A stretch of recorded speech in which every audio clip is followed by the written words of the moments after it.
What's up, everybody? Welcome back to the channel. I don't even know what to say at this point. I must be in I must be on this island all by myself because I am not seeing what everybody else is seeing. So if you can't tell by now, we're talking Alien Earth, episode 4 review. We're gonna get right into it. Spoilers. I'm not even gonna waste any time. Spoilers, spoiler warning. Yeah, we're just jumping right into it. What am I missing? Every week an episode drops for this, and we are now 4 episodes deep into an 8-episode series, which is, in my opinion, a problem in itself. I don't think 8 episodes is enough. I think 8 episodes is almost like the bare minimum of what you can do. I mean, outside of what we saw Dune Prophecy, I think that's what it was called, that prequel series do for HBO Max. I think they only did 5 episodes.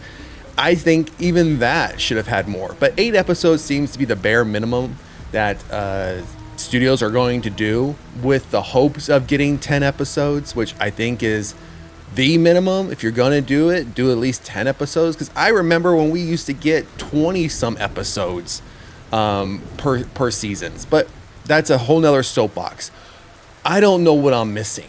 Every time an episode drops, again, we're four deep. Everyone thinks, oh my gosh, this show is amazing. It can't get any better. And then another week comes, another episode drops, and it's the same comments. Oh my gosh, this is great. It can't get any better. I'm still sitting here by myself thinking, looking around, what am I missing? This show is not that great. And this is coming from someone who loves the Alien franchise. I love the Alien films. I'm one of those very few who love Alien 3, which I'm sure you're all thinking, well, if you like Alien 3, you have like the worst taste when it comes to the Alien franchise. I don't think so. Now, I've always said, we're all not going to like the same things. That's fine. I accept that. And that's why I'm saying, so far for me, Alien Earth is not doing it. Now, don't get me wrong, there have been some highs, but I feel like the highs are being far outweighed by all the lows, by all the talk, all the just, hey, we're going to tease you a little bit here, but we're not going to quite give it to you, and we're going to move on.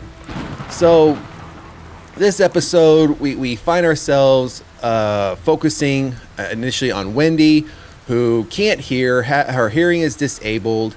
They find that she can speak, or not speak yet. Let me take that back. That does happen here at the very beginning, so I kind of jumped a sentence or two ahead.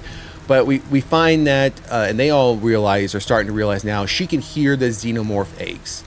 And they dial it in, because she's AI, don't forget that. So they're able to dial in her software or her hearing to where it's not painful for her. Because we've seen in the previous episode, when she could hear it, it was almost like debilitating to her, where it would cause her so much pain.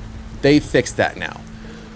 So we have that happening. Great. She can hear it. Now they then challenge her to talk in that same unknown first time hearing language. She's never heard it before. This is the first time she's hearing it, but maybe because the technology as she is so far advanced that she's able to compute exactly what sounds mean what. I don't recall that being explained, but I could be wrong. We also see here I think what species of alien is kind of taking center stage here is the Triphokia oculus. I'm not sure if that's how you pronounce it. It's the octopus-like creature. It's like the eye with like the octopus legs. They managed to get an innocent sheep and allow it to implant itself into the sheep's brain, and that's when they immediately, Kirsch immediately then realizes how, and he even vocalizes it, how intelligent this particular species is. So once it attached itself to the sheep and it replaced its eye with itself, it's just now sitting there staring at Kirsch, just straightforward, but they're monitoring like brain waves and all that, and that's how they can see how intelligent it is. And then they really move on. A big portion of this episode was Morrow also continuing to talk to Slightly. If you didn't know, he had put when they first encountered, he had grabbed him by the neck and he had implanted something. Kirsch has now seen that. Kirsch now knows and has been listening in on those conversations between Morrow and Slightly. and neither one of them know. So Morrow, it continues to talk to Slightly, continues to pressure him, and he managed to get Slightly to reveal his real name and convince him he needs to steal what rightfully belongs to him, and at least steal at least one of the xenomorph eggs. So we go on with that. Now Nibs, I don't know what's going on with Nibs. I don't know if if something's happening with her specifically from an AI perspective where she feels she's more human, because ever since she had that interaction with that octopus-like creature when we were first introduced to it, she's kind of been trending like downhill, like almost as if like the original like cyborg robots from the original Alien film, when it would just go crazy and start killing everybody. She's starting to go down that mental break because she claims that she is pregnant, and when Dame Sylvia tries to make her talk about the rescue mission, she becomes violent, and yeah, so they have to put her on under house arrest. So I don't know we don't really know what's happening with that storyline. We got like so many going on with this in this one episode. So we continue to move on now. We find that let's see here, what else is happening. Again, this is just, for me, was just a muddied episode. Oh, back to Morrow. So Morrow reveals again that he has used Slightly's real name to track down his family, which, keep in mind, his family thinks he's dead and has been dead, because if you remember at the beginning, these were all these AIs were all young, sick children. They took their consciousness, I guess we'll call it, and transferred it into an AI body, an adult, mid-adult, or young teenager, whatever body. So all those parents think their children are dead, and now his family comes to find out, yeah, he's not dead. So here, you want to talk to him? So they have what appears to be a brief conversation. He slightly can hear his mom, but I don't think his mom can hear him. That's what I took from that. So now Morrow now tells them pretty much either you get an egg, or I'm gonna kill your family. That's just how it's gonna end. And then he tells Morrow, well, if you can't get the egg, get somebody like close to the egg, so the egg will hatch. It will something will come. He describes it to him. Something will come out. Don't worry. Don't be afraid. It will attach itself to their face. It'll be a couple days. It will be a little painful, a little discomfort, but don't worry. It will fall off. And then get that person to me. And then he's like, okay, who do I choose? You figure it out. You go find somebody. And once he comes back to the group of everyone else, and Wendy's brother is there, he becomes immediately upset. Like, why is he here? None of us have family here. Why do you have your family here? We all need to demand our family here. And you can see the look he has on his face as Wendy walks away, as he stares at her brother like, yeah, I choose you. You're the one I'm going to somehow get hovered over one of these eggs to get it to attach to your face. Like, do we all think that's going to play out well? I'm not going to be surprised if that is the route they go. It would just be that blatantly obvious that, hey, it just makes sense. We've reunited Wendy and her brother. Let's now tear him apart again, and let's get a face hugger on him, and let's get him impregnated with a xenomorph, just so it can, burst out of him.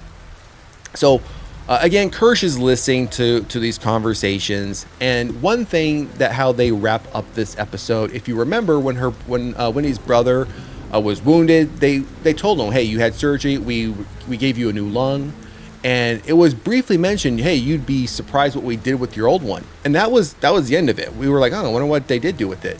Well, come to find out at the end of this episode what they did do with it. They took one of those eggs that Kirsch had opened up, went into the face hugger, and pulled out, let's say, like the embryo that would get put inside a human body to then create the xenomorph. They took that and put it into his lung and put it in this massive jar, like surrounded by liquid and whatnot.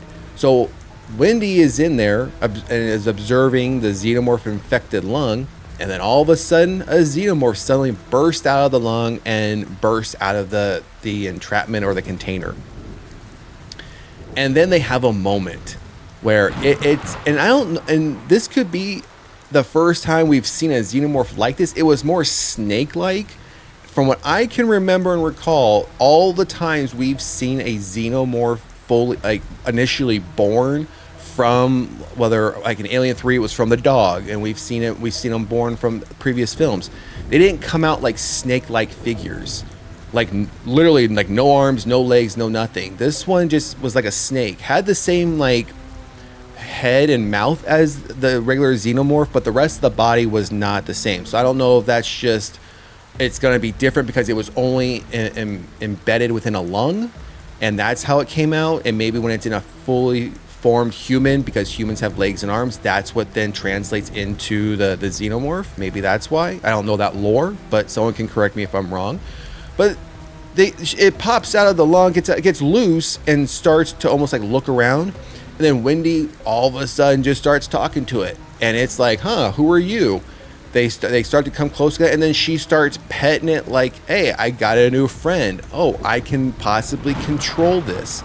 And then she kind of like lowers herself down in excitement and smiles, and then that's the end of the episode. So really, this episode was primarily more so about two things. One, getting Wendy's hearing dialed in to hear them talk without pain, and then learn within one episode how to even make the same sounds, and now she can fully communicate. And again, that could just be the advancement of the fact that she's AI, but now she can talk to him, to a xenomorph.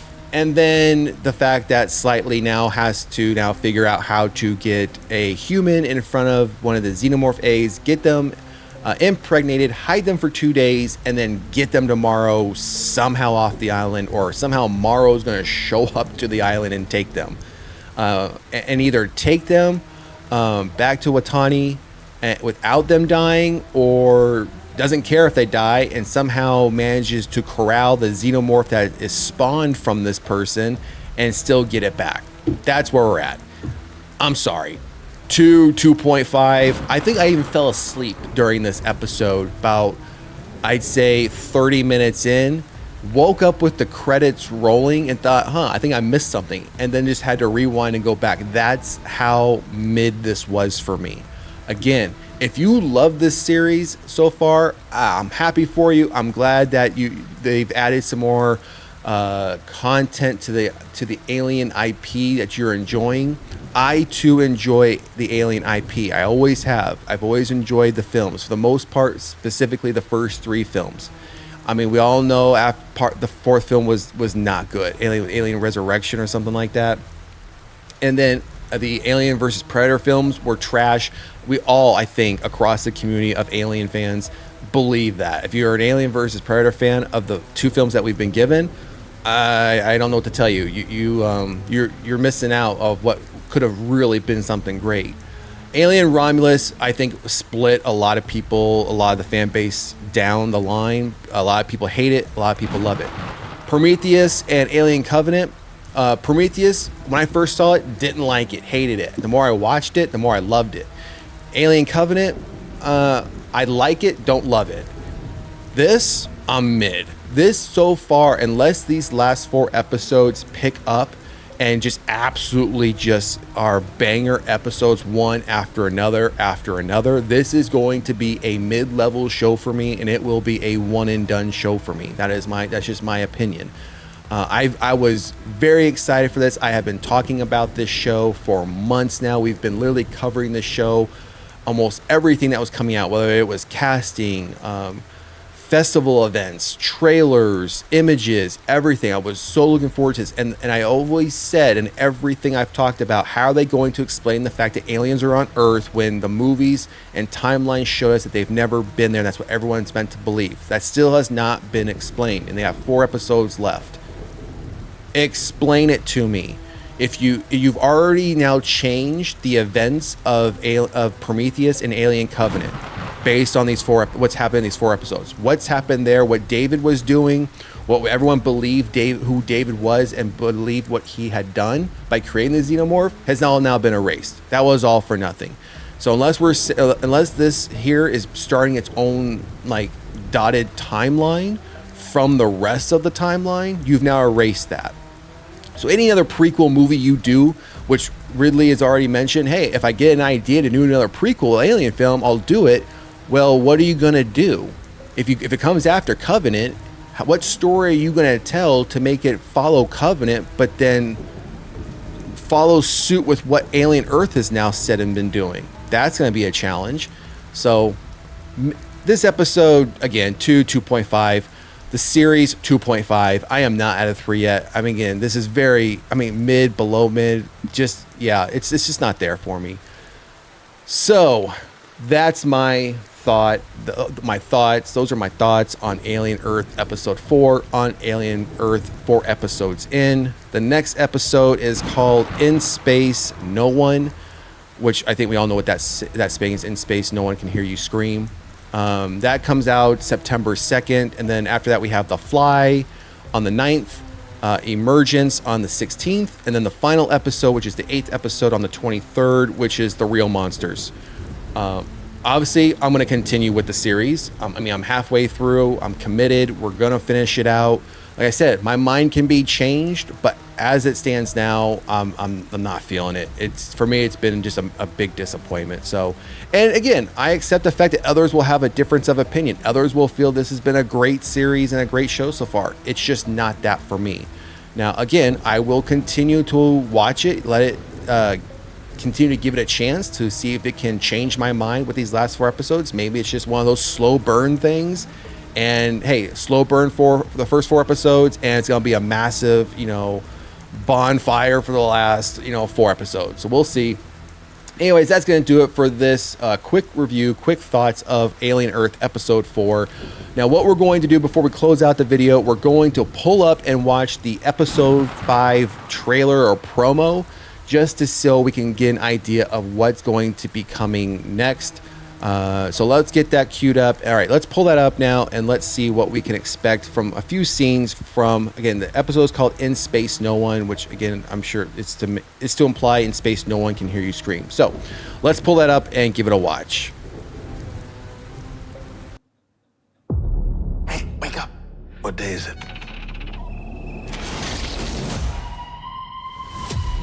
One of you is trying to destroy my ship. You're missing it. It's right in front of you.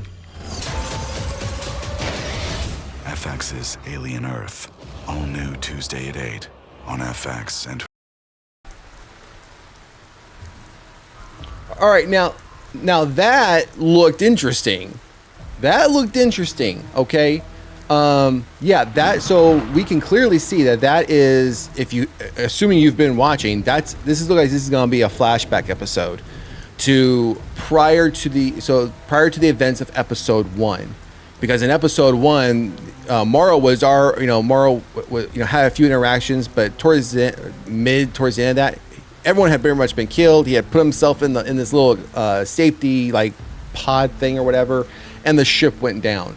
So now it looks like we're going to see the events leading up to that. Now, again, this looks good. We're seeing the xenomorph, going down these hallways, around these corners. We're seeing that they're finding the melted metal from the acid blood. We're seeing all that. That's what I want to see. It's got that retro look that we would expect to see because this is happening before the first film. Again, this looks good. This is what I want to see. Okay, so again, my mind can still be changed. We got 4 episodes left, but that's the promo for episode 5, which again comes on September 2nd. So drop a comment in the comment section. Let me know what you think about the series. What you think about what's been given to us thus far. Do you agree? Do you disagree? Is it a one and done for you, or are you just loving it? And if you haven't done so already, please like, share, and subscribe to the channel. Otherwise, we'll see you at the next one. Later.